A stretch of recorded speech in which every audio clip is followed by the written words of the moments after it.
this example, I'm going to show you how to solve for a displacement of a truss in a very easy way, the method of virtual work. This is a truss as given. There is a support, you study your structure, there is a support on node A, which is a roller support, and a support on node E, which is a pinned support. Then there are 2-point loads at point B and point C.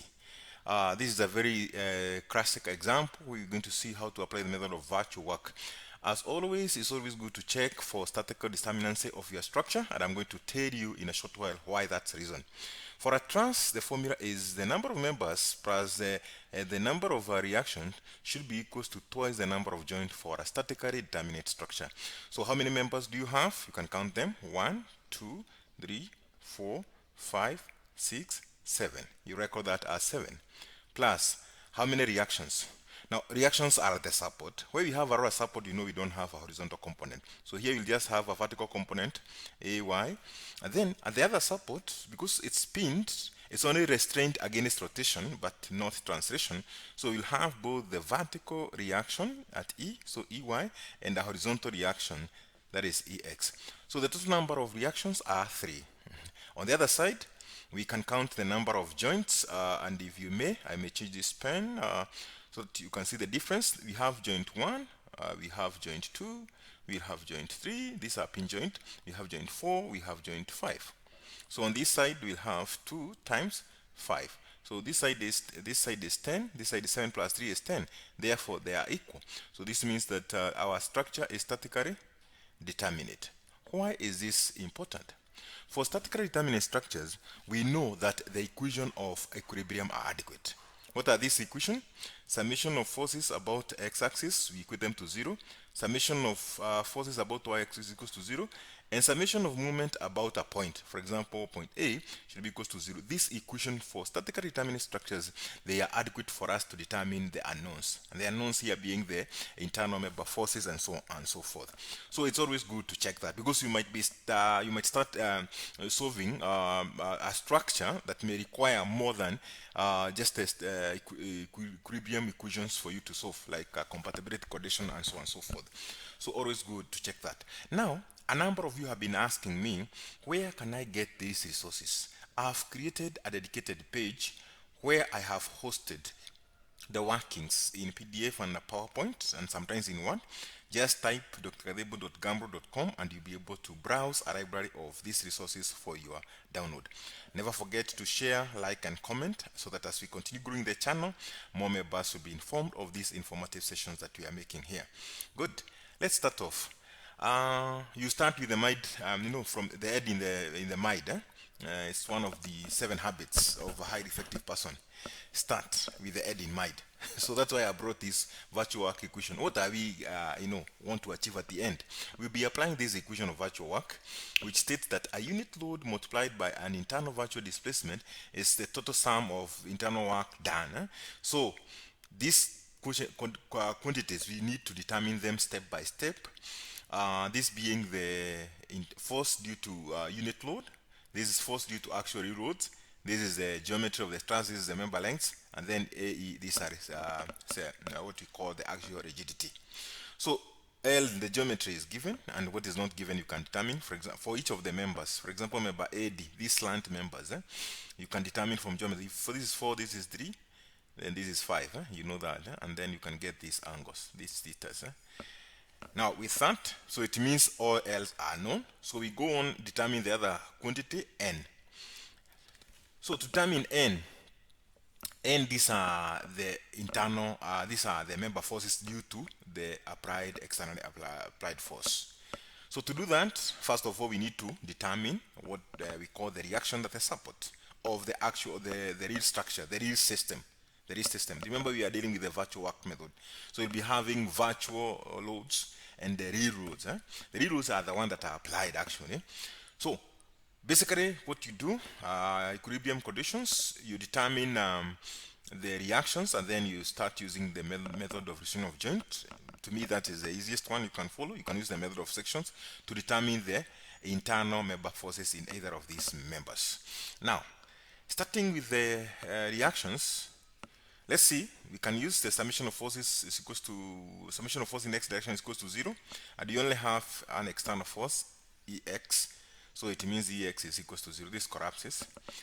Now, for the Y will have two unknowns. You can jump here, but I know I have two unknowns. So instead of doing that, I want to eliminate one of the unknown by taking moment about A, summation of moment about A, and I'm going to take anti-clockwise moment to be positive. So the lever arm for this load 15 is 4 meters and is acting in the clockwise direction, so is negative 15 times 4. Then the lever arm for the 20 kilonewton load is 8 and acting clockwise, so minus 20 times 8 plus, now we have this force here, EY, and the lever arm is the total of this length. Remember, the lever arm is the perpendicular distance to the point of load application. It always have to be perpendicular distance. This is what we call the lever arm. So length times now the force that will be applied. If you are taking moment about this point, then you're able to get moment is equals to F times L, the perpendicular distance. So with that, you're able to get EY is 27.5 kilonewton.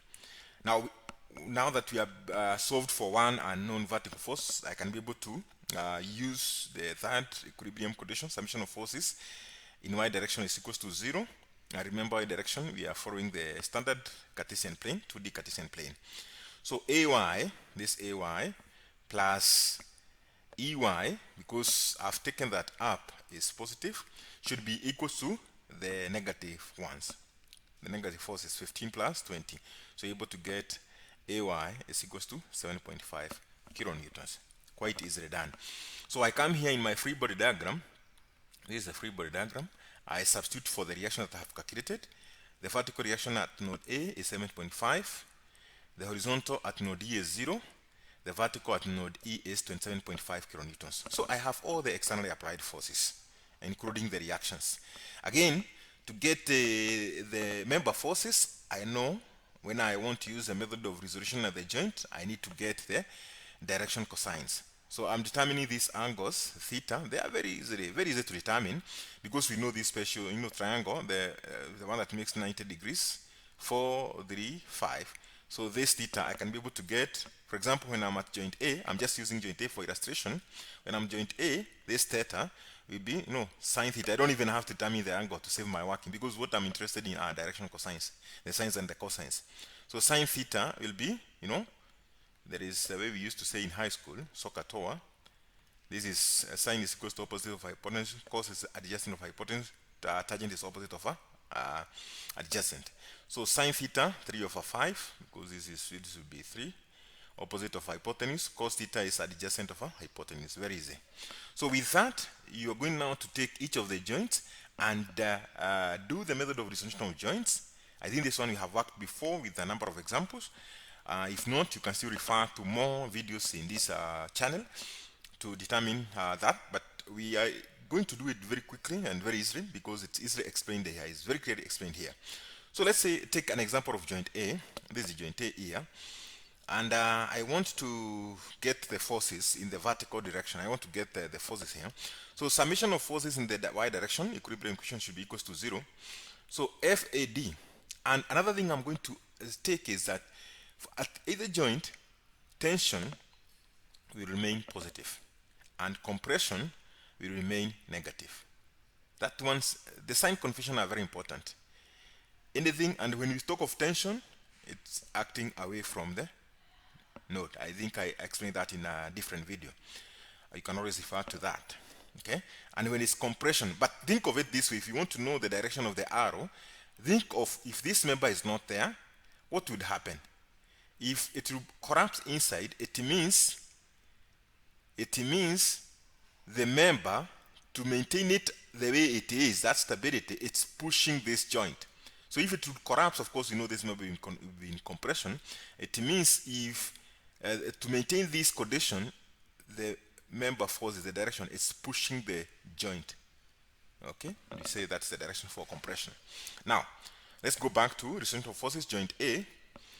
FAD, so I want to get the vertical component of FAD. So this is this. So this will be FAD sine theta plus the AY should be equals to 0. And with that, you're able to get FAY is negative 0.5. If it's negative, it means it's in the other direction. We had assumed positive to be compression, to be tension, so it means it is compression. So actually here, this member forces is in compression, it's acting like that. You can go ahead, the same joint. I've put them together here for ease of following. Summation of forces in the x direction. So we want to get FAB. And remember there is a horizontal component of FAD. So FAD has already been determined as 12.5 negative. So you say FAB plus the horizontal component of FAD. So FAD cos theta is equals to 0. And remember to substitute the value here. So FAB will end up being 10.09. Because here, as you substitute FAD, this will be minus 12.5 times 4 over 5. So when you bring this side, it will be positive. So FAB is positive 10. So that means it is in tension. And these things actually you can try to imagine. The very easy thing is to visualize. If I remove that member, based on how the loading is, will it collapse? Will it come together? Will it separate? Some area section is not very obvious, but others is so obvious that you can't miss it. Okay, good. You do the same to joint E. The workings are here. You do the same to joint D, and by the time you are at the joint D, you have solved for everything apart from BC, and that's why I've inserted joint BC here, because you just need one equation to determine joint B, to determine the member force BC. So, and I have invoked the equilibrium condition in the x direction. Summation of fx should be equals to 0. And since we have determined that FAB to be 10 tension, pulling away, it means in the other direction I have to pull away 10 kilonewtons. Good. So we have determined the member forces for real force, and you can tabulate that for all the members. We have 7 members, 1, 2, 3, 4, 5, 6, 7. The lengths are given, so the quantity L is determined already, and we have determined the capital N, the quantity capital N. You substitute them here. Sign convention is very important, because we'll be multiplying these quantities, and you know if you multiply negative times negative, you can get positive and so on and so forth. So be very consistent with the sign convention. It's not fixed. If you say compression is positive, stay with that. If you say tension is positive, stay with that. Don't change when you move to virtual work. So the third step now is to deal with the virtual system. Now, the principle is that you remove all the other externally applied loads, including the reaction, and then at the joint that you want to determine the reaction, the displacement, you apply a virtual unit load. I repeat again. You remember we had forces here and we had forces here in the real system. But now, for the virtual system, ignore all the other forces. And then, at the point you want to determine the displacement, choose the direction that you want. Know that if you have chosen downward as the direction of applying the force, and the calculated displacement will be negative, it means actually the displacement in the other direction. So once you apply this unit load at the point of interest, you go ahead and repeat what you have done. Very easy. You determine the reaction, okay, and here I've done for you. Summation of forces in y direction is equal to 0. So AY will have, of course, because of the support condition remain, we had the aurora at A, we had the pin support at E. So you have the same reaction occurring, EY, EX, and AY. So if we use summation of forces in y direction equals to 0, AY plus EY is equals to 1. That is one equation, if you like that. Then, if we go ahead, that's why you see I'm jumping, introducing now summation of fx is equals to 0. This one doesn't yield much because we know ex will be equals to 0. So to be able now to determine, to solve this equation, I want to determine one of the unknown, the vertical unknowns using the equilibrium, the other equilibrium equation, the moment, taking moment about A. Once I take moment about A, I know AY will disappear. Why? Because when I start at A, there is no lever arm. So there is no moment as a result of the force AY. So, and you substitute those values. Remember the sign convention that we had taken. Again, I said, don't be worried whether you take this direction to be positive or this one to be positive. Only be consistent. And if you find the answer is negative, it means the other direction. So that way, you're able to determine AY is 0.5. Again, this one I've just compressed here to give you the answers, but of course, based on if it's about the assessment and so on and so forth, you have to show the workings. So it's just a matter of this truss the way it is. You have determined the reaction. AY here is equals to 0.5 kilonewtons. And then EX is equals to 0. And EY is equals to 0.5 kilonewtons. Okay, they're acting up.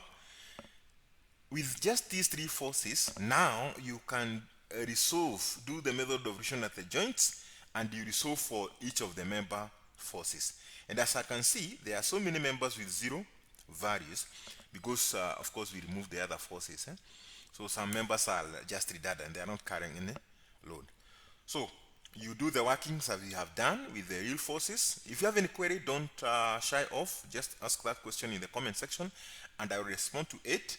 I've just compressed it this way for ease of working and for simplification of this tutorial.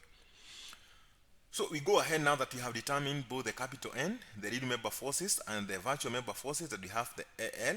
We tabulate it. Sign convention. Remember the sign convention you used, you adopted when you are calculating the real member forces should be the same. So that if you're having positive as tension, it will still be positive as tension. Okay?